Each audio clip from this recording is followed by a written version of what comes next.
Okay, so Sun in Pisces. I like to look at everything in astrology as the different frequency that it could be on. So there's a higher and a lower frequency, obviously, to everything.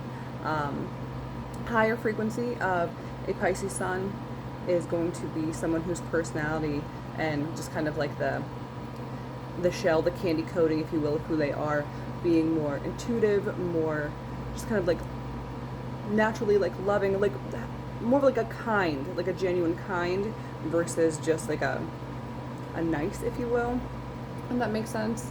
Um, Somebody who's typically more empathic, a lot of times they'll have a lot of spiritual gifts, but not even recognize that that's what they are because it's just kind of something that's more ingrained. Being that last sign in the zodiac, it's just stuff that's kind of they've picked up along the way, and it's just become so much of how they've always been throughout lifetimes that they don't even necessarily realize that, like, oh yeah, like not everybody talks to spirits.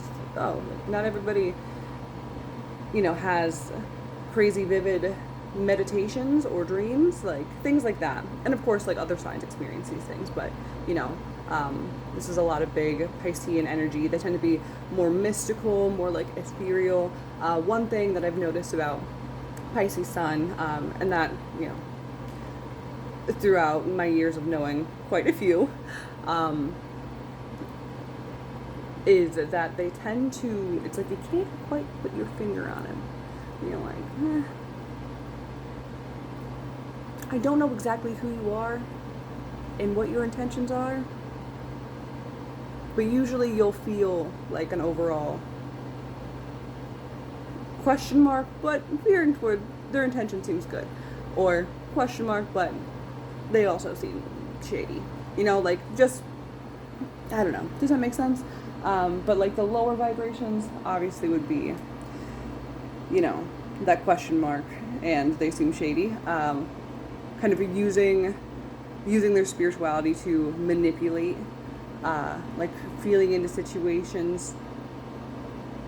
But it's interesting because with Piscean energy, when it's acting negatively, I feel like sometimes you can almost taste it, where it's almost like